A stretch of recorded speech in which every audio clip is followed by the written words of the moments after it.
Uy, tingnan mo! Tingnan mo! Bibilhin ko ang mga koordinatang ito at aray! May spark! Oo, gumagana! Isa pang patunay na totoong sasakyan, ito ng pulis. Sige, wala na tayong oras! Kamusta mga mahal kong manonood at subscriber? Ako si Lab at nagbabrowse ako sa auction. Oh, ito ang auction kung saan pwedeng bumili ng luma, inabandona o kakaibang sasakyan. Tara, tingnan natin. Oh, maraming iba't ibang mga kawili-wiling kotse pero interesado talaga ako doon sa isa. Ito ay isang kakaibang kotse, mura at luma na ito. At oo, sinasabi dito na inabandona na ito. Pero mga pare, ito ay isang off-road na kotse at may 4-wheel drive. Maganda at astig ito. At sa tingin ko, pwede nating subukang hanapin ito. Kaya bibilin ko ang mga coordinates na ito. At heto ang mapa. Oh, sa tingin ko, pwede nating sundan ang mga coordinates na ito at tingnan kung anong makikita natin. At baka may makuha tayong talagang interesante ngayon. Tara na! Kaya magiging isang maliit na pakikipagsapalaran ito. Sa tingin ko, sana nga. Mukhang maliit lang ito. Kasi kung titingnan natin sa mapa, sa navigator, sobrang lapit na natin dito sa off-road na sasakyan na hinahanap natin. Oh guys, may misyon ako para sa inyo. Mayroon akong iPhone 16 at heto ang larawan ng Kraken. At may nakasulat dito sa kakaibang wika, Aamat Victoria Kuram. I-comment na nyo ang ibig sabihin nito. Pag nahulaan nyo, lalagyan ko ng puso. Sige, tuloy tayo. Kaya ang misyon natin ngayon ay hanapin ang inabandonang off-road na kotse. Tingnan nyo kung gaano karaming nyebe dito. Grabe yun! Kaya, at sa ganitong kondisyon, kailangan nating maghanap sa field na to at hanapin ang kotse. Tara, tuloy lang tayo. Uy, kamusta mga tol? May mga baka sa nyebe dito. At itong mga bakas ng nyebe, parang bakas ng gulong, di ba? Dapat gulong yan o gulong ng sasakyan, parang ganon. Sa tingin ko, kailangan nating sundan to dahil ito lang ang bakas nakita ko. Baba tayo, tapos akyat ulit. Tara na, grabe yan. Medyo delikado yan, sa totoo lang. Mag-ingat ka, oo. Uy, tingnan mo, nandun mismo. Ayon, ang kotse, ang sasakyan. Grabe, ano yon? Ang astig nun. Tara na, grabe, mukhang talagang inabandona to. Lapitan natin. May gubat sa bandang yon at dito naman ay parang ang kapal ng nyebe. Isa pa to sa mga palatandaan na matagal nang inabandona ang kotse na to. Uy, mga pare, tingnan nyo ng mas malapitan. Police car to. May asul na ilaw sa bubong. Ang lupit nun. Ang daming nyebe kahit saan. Uy, tingnan nyo. Balot na balot talaga ng nyebe. Lubos na natabunan ng yelo. Oo, ang lupit nun. Ang daming dumi at kalawang kahit saan. Uy, may nakasulat sa ilalim ng nyebe. Tignan mo. Hindi ko alam ang mga letrang ito. Letter C lang ang kilala ko. Kung alam mo ang iba, pakisulat sa comments. Ang ibig sabihin, i-share din ang opinion mo. Tignan mo yung plaka, tignan mo yung license plate. Ang weird ng itsura, di ba? Ang interesting nun. At yung ilaw, parang sira na yung ilaw. Lalo na sa parteng ito. Tignan mo, ang pangit. Ang weird nun. Hala, lumapit ka dito, kaibigan. Tignan mo, sobrang dumi na. Nakikita ko na yung loob. Grabe, ang daming alikabok sa lahat ng sulok. Astig, tignan mo, may mga letra pa dito. Ewan ko. Ito ay M, M, N, ewan ko, N, R. Di ko alam kung ano ang mga letrang ito. Sige, buksan natin at tingnan kung may makukuha tayong kakaiba sa sasakyan na yan. Baka mapatakbo pa natin ito. May dala akong gamit at accessories sa tool bag, kaya tingnan natin kung mapapaandar ang sasakyan. Siyempre, naka-block ito, pero hindi naman problema yan dahil ito ay isang klasikong kotseng dekarburador. Isang lumang kotse na walang security system at iba pang feature. Kaya sa tingin ko, ang tanging kailangan ko na lang ngayon ay kutsilyo. 28 saksak. Oo, sige. Oh, gumana ito. Ang lupit nun. Tingnan nyo lang mga pare.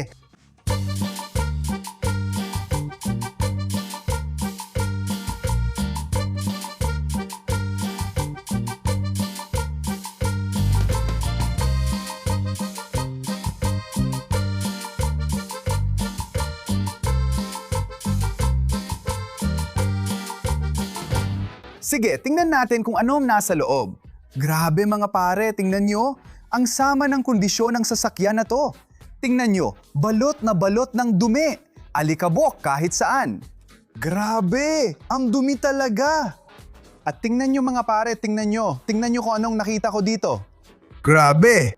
Ang luma at kalawangin na posas. Ang lupit nito, ang asting. Actually, makikita mo na isa itong police car, di ba? At dalawa lang ang pinto nito. Kaya yung unang at pangalawang pinto lang ang meron, wala nang iba. Ginawa talaga ito para sa mga preso. Nasa kustodya ka at inililipat ka sa likod ng sasakyan dito na wala kang kakayahang lumabas dahil walang pinto. Tingnan mo rin, nakita ko ito dito. Napakakakaibang patpat ito. Hindi ko alam kung para saan ito. Sabihin mo sa akin ang opinyon mo.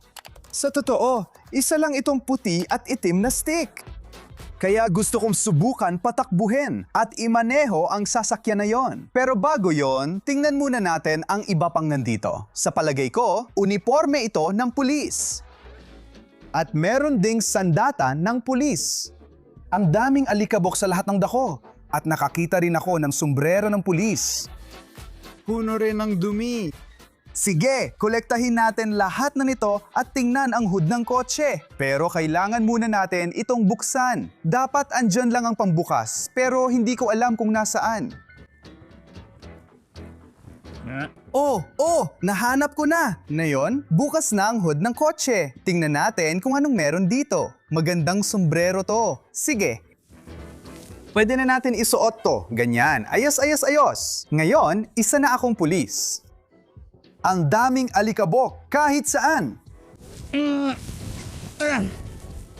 Astig yan. Ang galing. Pulis na ako gamit ang sasakyan to. Ako na ang bagong sheriff ng gubat na to. Sige, tingnan natin ang hood ng kotse. Halika dito, halika dito. Sige, buksan mo na. Ang daming nyebe sa paligid. Sabi ko nga sa'yo, luma na ang sasakyan to at gumagamit ng carburetor. Ito ang carburetor. Ibig sabihin, baka kaya ko itong ayusin. Mapapatakbo at mapapandar ko ang sasakyan na to. Pero may isang maliit na problema. Tingnan mo dito. Dito dapat nakalagay ang baterya. Kaya kung walang baterya, hindi natin mapapandar ang sasakyan. Pero hindi yan problema dahil dala ko ang backpack ko. Tara! Hindi ito unang beses na bumili ako ng kung ano-anong inabando ng sasakyan. Gamitin mo ang hint na to para panuurin ang dati kong video kung saan may nakita akong interesting na kotse. Kaya lagi akong may dalang mga baterya, mga ekstrang baterya sa loob ng backpack ko. Kaya itong bateryan to ay fully charged. Ang kailangan na lang natin ay ikabit ang baterya at paandarin ang makina. Kaya alisin na natin ang dumi. Ito, ang plus sa baterya ay nangangahulugang pula. Dito ilalagay ang pula. At ang minus ay nangangahulugang negatibo. At dito naman ito ilalagay. Nakita ko ang susi. Subukan nating paandarin ang sasakyan, baka gumagana pa. Pasok tayo. Halika, tingnan mo ang mga susi. Nandito mismo. At mas nakakatuwang bagay, may label dito. May nakasulat dito dahil ito ay sasakyan ng pulisya. Laging may label ang mga service keys. Pero sa hindi malamang dahilan, sira ang susi dito. At medyo kakaiba yon. Pero may isa pang susi na kasya. Kaya tingnan natin kung may magagawa tayo. Sige. Nagawa mo na ba?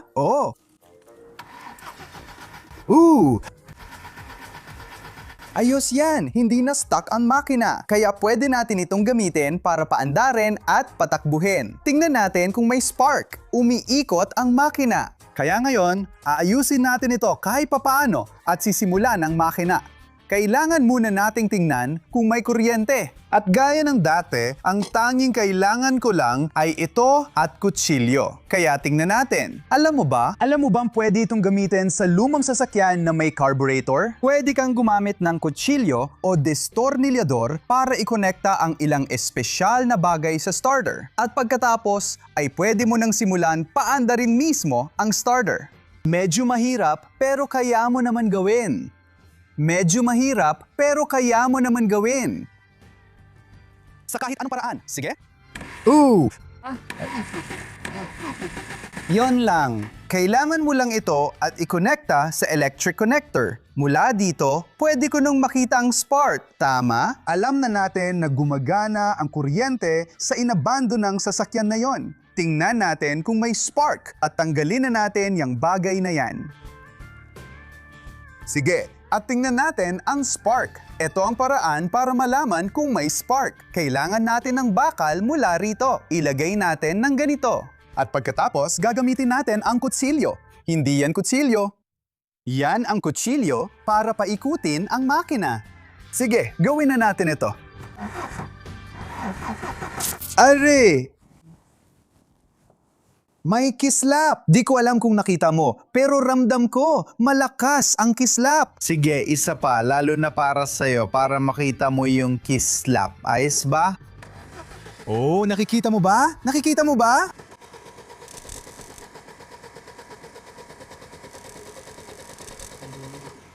Oo, andyan yung kislap. Nasa lahat ng dako at malakas talaga. Kaya kung meron na tayong kuryente at kislap, isang bagay na lang ang kulang, ang gasolina. Ibalik natin lahat at pagandahin ang fuel system. Sa susunod na operasyon, kakailanganin natin ng ibang gamit at isang lalagyan ng gasolina. Palagi akong may dalang kalahating litro ng gasolina. Kaya ganito yan, lumapit ka. Ito ay fuel pump. Yan ang fuel pump dito. Pero hindi ko alam kung lahat ay gumagana. Kaya ang fuel pump ang nagpapadala ng gasolina mula dito papunta doon, diretso sa carburetor gamit ang mga kable na ito. Hindi ko alam, pero hindi ko alam. Wala akong ideya kung gumagana pa ito, kaya papalitan ko na lang ang buong fuel system ng sarili kong fuel system. Medyo simple lang ito. Isang screwdriver lang ang kailangan mo para gawin yan. Sige, kailangan mo lang tanggalin ang luma mong fuel system ng ganito. Tapos, kailangan mong gumawa ng butas sa loob ng bagong fuel system. Kagaya nito, halimbawa. Oo, medyo simple lang. At pagkatapos, ipapasok mo yung luma mong fuel system sa loob ng bagong fuel system. Medyo delikado yan, kailangan kong sabihin. Kasi pwedeng magliyabang lahat. Pero huwag kang mag-alala, professional ako. Kailangan mo lang ilagay ito, dito mismo.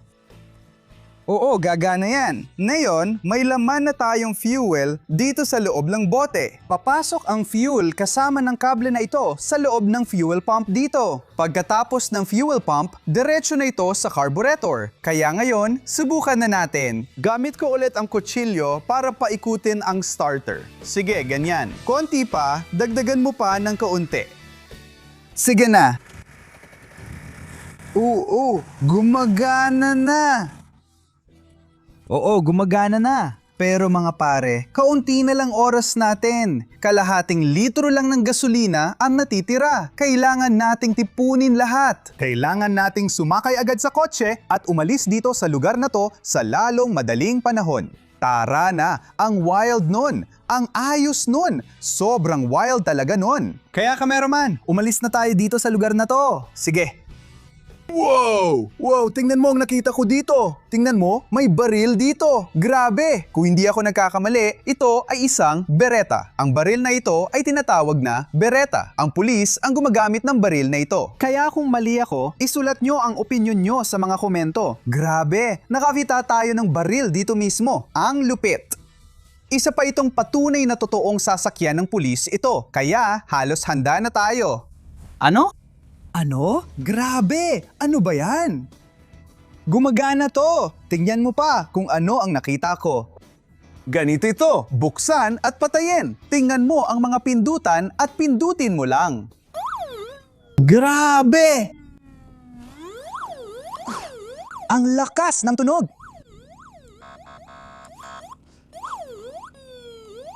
Hay, sa wakas! Tingnan natin kung gumagana na ito. Gumagana na. Kumusta sa aking mga mahal na manonood at subscribers? Kung nanonood ka pa, mag-subscribe ka na. Napaka-importante nito mga kaibigan. Sobrang importante talaga. At kung nakasubscribe ka na, huwag kalimutang i-on ang notifications. I-on nyo ang notifications. Pindutin nyo lang ang bell button. Napaka-importante nito para mapanood nyo ang mga susunod kong video. Sige, wala na tayong masyadong oras. Umalis na tayo sa lugar na ito. Sige, subukan nating umusad. Ganyan.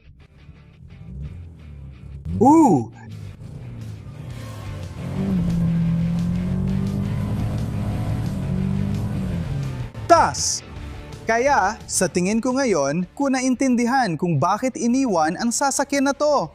Tingnan mo muna kung gaano karami ang usok ng sasakyan. Ibig sabihin nito, may problema ang makina. At isa pang masamang bagay ay na-stuck ang sasakyan natin. Palagi akong may dalang iba't ibang mga gamit, pero wala akong pala. Naku! Grabe! Sige, subukan nating paandarin ulit ang makina at alisin lahat ng nyebe. At baka pwede nating subukang umalis sa lugar na to. Sige, pinaandar na natin ulit ang kotse. Subukan na nating umalis dito. Hindi pa rin gumagalaw. Sa tingin ko, kailangan nating alisin lahat ng nyebe.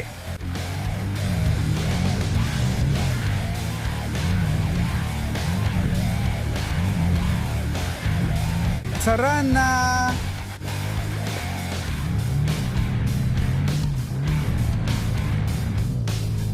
Oh, gumagana na! Gumagana na!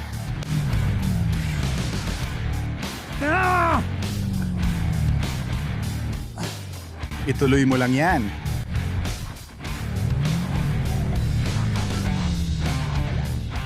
Gusto kong basagin lahat ng nyebe na to. Sige na, sige na, sige na!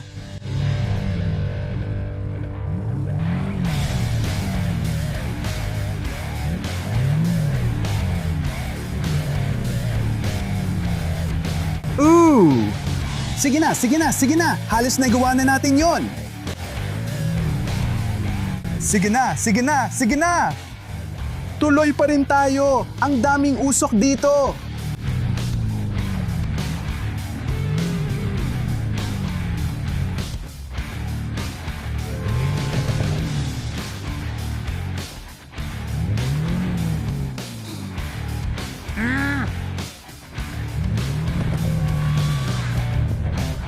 Okay, hindi na naman umaandar ang bago kong sasakyan ng pulis. Tingnan natin kung anong nangyayari doon. Sa tingin ko, may problema pa rin sa kuryente. Tingnan mo, natutunaw ang mga wire. Hindi maganda yan. Subukan nating ayusin ito kahit papaano. Okay, kailangan kong galawin ang ilang mga wire. Kailangan mong tumingin doon ha, para makita kung anong nangyayari. Tumingin ka doon. Uy. Hindi ganyan dapat gumana ang bagay na to, sa tingin ko. Ibig sabihin, oo. Sa tingin ko, may apoy sa loob ng starter. Hindi maganda yon. Talagang hindi maganda. Sige, sa tingin ko, isa pa yan sa mga dahilan kung bakit iniwan ang kotse ng pulis dito. Pero guys, mahal ko talaga ang kotse na to. Talagang pang off-road ang kotse na to. Dahil umiikot lahat ng gulong. Napaka-unique ng kotse na to. By the way, kung alam nyo ang pangalan nito, huwag kayong mag-atubiling mag-comment at sabihin sa akin kung ano ang pangalan ng kotse na yon. May nakasulat dito, Nordman. Nordman. Ayos, maganda yan. Kaya mga kaibigan, ayokong iwan ang kotse na yon dito. Kailangan kong dalhin yon kasama ko. Dadalhin ko yon sa base ko at aayusin dahil gusto ko talaga yon. At gusto kong subukan ang seryosong off-road sa niebe o sa gubat gamit ang kotse na ito. Kung gusto nyo ang ideyang yan, huwag kayong mag-atubiling, mag-subscribe at pindutin ang bell button para hindi kayo mahuli sa mga notification ko. At syempre, isulat nyo rin ang mga komento nyo tungkol dito. Ngayon, kailangan kong ilipat ang kotse ko o baka tumawag ng tulong dahil hindi ko magawa. Hindi mapatakbo o mamaneho ang kotse dahil sunog ang starter. Hindi maganda ito. Salamat sa panonood mga kaibigan. Malalaman ko rin yan kahit ano pang mangyari. Ako si Lab. Huwag kalimutang mag-subscribe. Paalam!